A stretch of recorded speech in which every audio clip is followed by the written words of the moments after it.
Hello viewers, வணக்கம். Welcome to fight club. So இன்றைக்கி இந்த சீரீஸ் என்ன அப்படின்னு பார்த்தீங்கன்னா எத்திக்ஸ் சம்மந்தப்பட்ட ஒரு சீரீஸ். சரிங்களா? இப்போ இந்த சீரீஸில் நம்ம என்ன பார்க்க போகிறோம் அப்படின்னா, we will take events, real life events எடுப்போம். அந்த ரியல் லைஃப் ஈவெண்ட்ஸ்லேருந்து நம்ம என்ன எத்திக்கல் பிரின்சிபல்ஸை கற்றுக்க முடியும், அதை எங்கே நம்ம அப்ளை பண்ணுவோம் அப்படிங்கிறது தான் பார்க்க போகிறோம். பிகாஸ் எத்திக்ஸ் GS4 பேப்பர் அப்படிங்கிறதுல வந்து பார்த்தீங்கன்னா உங்களுக்கு ரொம்ப முக்கியம் the examples and key understanding of the concepts. So இப்போ நம்ம ஒவ்வொரு எக்ஸாம்பிளை வச்சு அந்த கான்செப்ட்ஸை அண்டர்ஸ்டாண்ட் பண்ணிக்கலாம். தென் அந்த கான்செப்ட்ஸ் அப்படி நம்ம அண்டர்ஸ்டாண்ட் பண்ணும்போது நமக்கு ஆட்டோமேட்டிக்காக ஆன்சர் எழுதும்போது வேல்யூ அடிஷன் அப்படிங்கிறது இந்த எக்ஸாம்பிள்ஸ்லேருந்தே வந்துடும். ஸோ அது ஒரு விஷயம். ரெண்டாவது எஸ்ஏ அப்படின்னு பார்க்கும்போது எஸ்ஏக்கும் நமக்கு வந்து நல்ல எக்ஸாம்பிள்ஸ் கொடுக்கறது ரொம்ப ரொம்ப இம்பார்ட்டன்ட். ஆன்சர் ரைட்டிங்கில் எஸ்ஏல the flow is also very very important. So நீங்கள் இந்த சீரீஸ் ஃபாலோ பண்ணுறது மூலிமா you will eventually have a very good basket of examples and very good value addition to your answers. Okay, so இந்த series பார்க்கலாம். So first நம்ம எடுத்திருக்கிற topic அப்படின்னு பார்த்தீங்கன்னா, இப்போ ரீசெண்டாக சுனிதா வில்லியம்ஸோட ரிட்டர்ன் அப்படிங்கிறது வந்து ரொம்பவே செலிப்ரேட் பண்ணப்படுது.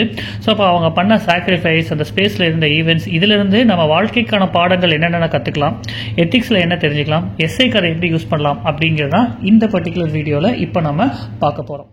கதைக்கு வருவோம். June 5, 2024 Sunita Williams and Butch Wilmore அப்படின்னு ரெண்டு பேருமே போயிங் ஸ்டார்லைனர் ஸ்பேஸ் கிராஃப்ட் மூலிமா இன்டர்நேஷனல் ஸ்பேஸ் ஸ்டேஷனுக்கு போகிறாங்க.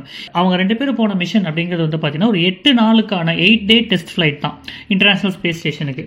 ஜூன் 7, 2024 அப்போ ஸ்டார்லைனர் சக்ஸஸ்ஃபுல்லாக டாக் ஆகிருக்கும் ISSல. சூன் ஆஃப்டர் தட் உங்களுக்கு டெக்னாலஜிக்கல் இஷ்யூஸ் வர ஆரம்பிச்சிருச்சு. ஹீலியம் லீக் அப்படின்றதுல த்ரஸ்டர் மேல்ஃபங்க்ஷன் இருக்குது அப்படிங்கிறத கண்டுபிடிக்கிறாங்க. அப்புறம் as a ray of hope திரும்ப அவங்களுக்கு வந்து ஒரு மிஷன் இதெல்லாம் சக்ஸஸ்ஃபுல்லாக கொண்டு வந்து இப்போ ரீசெண்டாக தேவ் லேண்டட் சக்ஸஸ்ஃபுல்லி. இதுதான் இந்த சினாரியோ. இதில் Crew 9 back on Earth.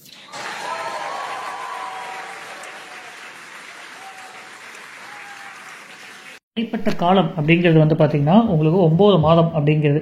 இந்த 9 மாதம் அவங்க ஸ்பேஸில் தனியாக இருக்காங்க அப்படிங்கிறது ஒரு சாதாரண விஷயம் கிடையாது. இப்போ நம்ம ஸ்பேஸில் ஒருத்தங்க அப்படி தனியாக இருக்கும்போது என்னென்ன பிரச்சனை அப்படின்றத பார்ப்போம்.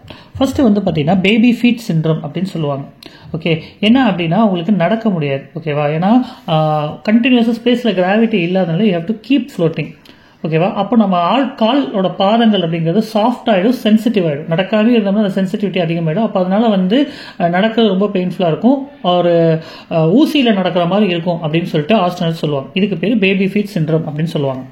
தென் உங்களுக்கு ஸ்பேஸில் இருந்தீங்க அப்படின்னா உங்களோட போனோட மாஸ் அப்படியே குறைஞ்சிக்கிட்டே வரும். ஏன்னா அந்த இடத்துல மைக்ரோ கிராவிட்டின்னு சொல்லுவோம். கிராவிட்டி இல்லாததுனால நம்ம போன்ஸ் எல்லாம் கொஞ்சம் கொஞ்சமாக வீக் ஆகும், ஃப்ராக்சருக்கான ரிஸ்க் அதிகம். ஓகேங்களா? தென் நீங்கள் ஸ்பேஸ்லேருந்து வந்ததுக்கப்புறம் உங்கள் போன்ஸ் வந்து உங்களோட 6% வீக் ஆகிடும் அப்படின்னு சொல்கிறாங்க. ஓகேவா? அதுக்கப்புறம் மசில் கிராவிட்டி இல்லாதப்போ, கிராவிட்டி அப்படிங்கிறது வந்து நம்ம உடம்புல இருக்கக்கூடிய எல்லா ஆர்கன்ஸும் கரெக்டான பிளேஸ்ல இருக்கிறதுக்கு ரொம்ப முக்கியமானது. அப்போ மசில்ஸ் எல்லாமே வந்து ஷ்ரிங்க் ஆக ஆரம்பிக்கிறோம், ஆர்கன்ஸ் எல்லாம் ஷ்ரிங்க் ஆக ஆரம்பிக்கும். ஓகேவா? திரும்ப அர்த்துக்கு வந்தால் அதில் நிறைய பிரச்சனைகளும் வர ஆரம்பிக்கும். சரியா? தென் உங்களுக்கு ஸ்பேஸுக்குள்ளே போய் அந்த இடத்துல அடாப்ட் ஆகிறதே ரொம்ப கஷ்டம். ஓகேவா? அந்த இடத்துல வந்து உங்களுக்கு டிசீனஸ், தலை சுற்றல் அதிகமாக இருக்கும். இந்த மாதிரி விஷயங்கள் கிராவிட்டி இல்லாதனால பிரெயினுக்குமே ரொம்ப டிஃபிகல்ட்டான ஒரு விஷயம். ஓகே, கண் பார்வையில் இது வரும். ஓகேவா? நியூரோ ஆக்குலர் சிண்ட்ரோம் சொல்லுவாங்க. ஐசைட் டேமேஜஸ் எல்லாம் நிறைய ஆக்சிடென்ட்ஸ்க்கு இருக்கும். அதை விட ரொம்ப முக்கியமான விஷயம், இங்கே சன்ரைஸ் அப்படிங்கிறது 90 நிமிஷத்துக்கு ஒருக்கா நடக்கும். நம்ம பூமியில் 24 மணி நேரத்துக்கு ஒருக்கா நடக்கிற சன்ரைஸ் 90 நிமிஷம் ஆகும். கிட்டத்தட்ட ஒரு நாளைக்கு 16 முறை அவங்க சூரிய உதயத்தை பார்ப்பாங்க. இந்த 90 மினிட்ஸ் அப்படிங்கிறது வந்து உங்களோட சிர்காடியன் ரிதமையும் கம்ப்ளீட்டாக பிரேக் பண்ணிடும். உங்கள் பாடி வந்து அதுக்கப்புறம் என்ன ஆகணும், கம்ப்ளீட்டாக எல்லாத்தையும் ரீசெட் பண்ணுறதுக்கு அதுக்கு ஒரு டைம் எடுத்துக்கும். இதெல்லாம் அவங்களுக்கு ஃபிசிக்கலாக இருக்கக்கூடிய டேமேஜ்.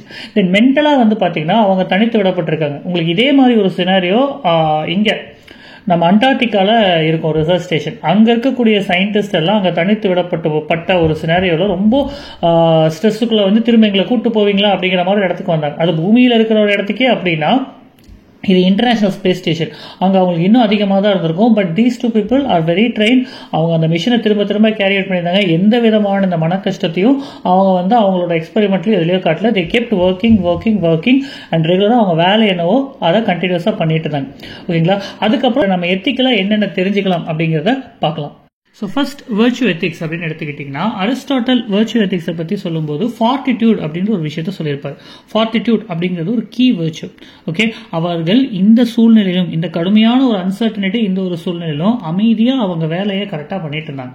அதில் அவங்களுக்கான ரெசிலியன்ஸ், அவங்களோட பேஷன்ஸ் அப்படிங்கிறது வந்து பார்த்தீங்கன்னா இதில் நல்லா வெளிப்படுறதா இருந்துச்சு. ஓகேங்களா, அதே மாதிரி அவங்க அந்த இடத்துல ஒரு ரேஷனலான ஒரு டெசிஷனை எடுத்திருந்தாங்க. நம்ம வந்து இப்போ இந்த இடத்துல கோவப்பட்டோ எந்த பிரயோஜனமும் கிடையாது, நம்ம இந்த சிச்சுவேஷனுக்கு அடாப்ட் ஆகி நம்ம ரேஷனல் நம்ம வேலையை கரெக்டாக பண்ணணும் அப்படிங்கிறது அவங்களுடைய சேஃப்டி, கீழே இருக்கிறவங்களுக்கு ஒரு அஷூரன்ஸ், ஒரு கம்ப்ளீட்டான அந்த ஒர்க் நடக்கிறதுக்கு ரொம்ப யூஸ்ஃபுல்லாக இருந்துச்சு. ஸோ நம்ம ஃபர்ஸ்ட் கற்றுக்கிற விஷயம் அப்படிங்கிறது வந்து பார்த்தீங்கன்னா வெர்ச்சு.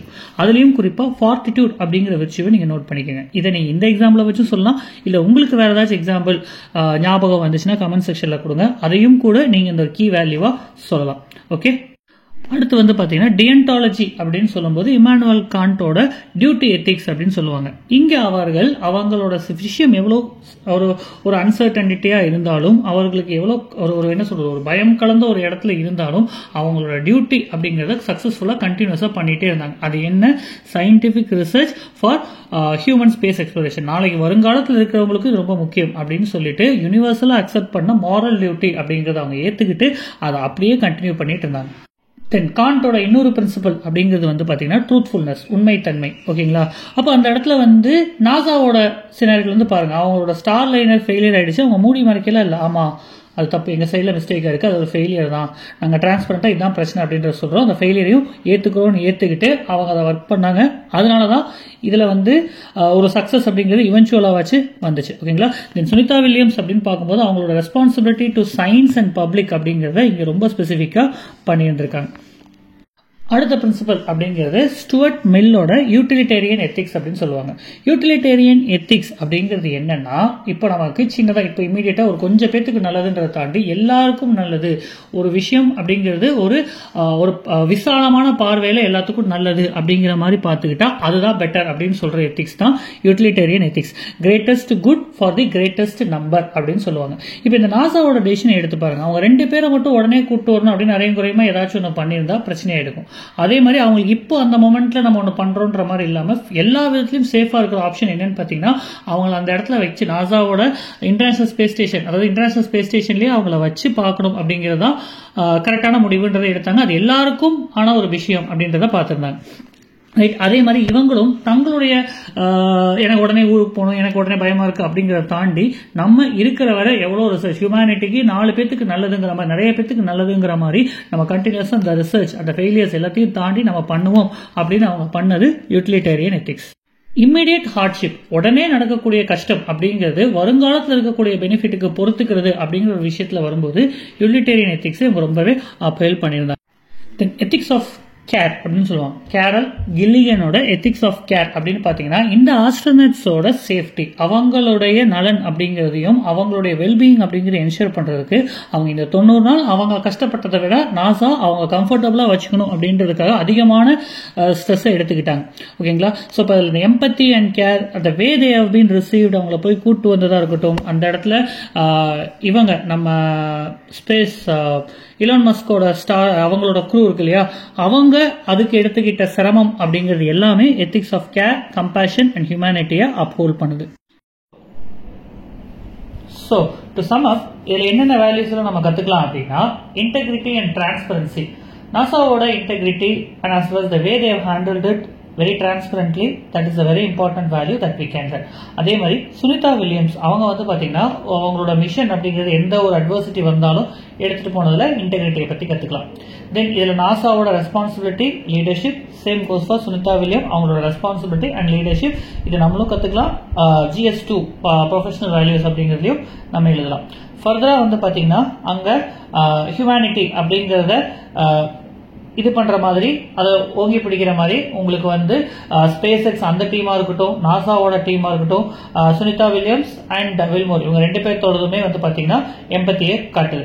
அதே மாதிரி இந்த கஷ்டமான சூழ்நிலையிலும் அவங்க the way they have handled it, இந்த பிரஷர், பொலிட்டிக்கல் டர்மாயில் எல்லாத்துலயுமே இமோஷனல் இன்டெலிஜென்ஸ் அப்படிங்கிறது ரொம்ப பெரிய ரோல் பிளே பண்ணுது. ஓகே, இதெல்லாம் நான் சொல்றதுக்கு காரணம், நீங்க இந்த இமோஷனல் இன்டெலிஜென்ஸ் இந்த மாதிரி எதுல வேணா நீங்க இந்த எக்ஸாம்பிள கோட் பண்ணா உங்களுக்கு கரெக்டா ஆன்சர் ரைட்டிங்ல செட் ஆகிற மாதிரி பாத்துங்க. Okay, then as you know decision making அந்த ஒரு அன்சர்டனான சுச்சுவேஷனில் கரெக்டான முடிவுகளை எடுத்துருக்கணும் ரைட்டா.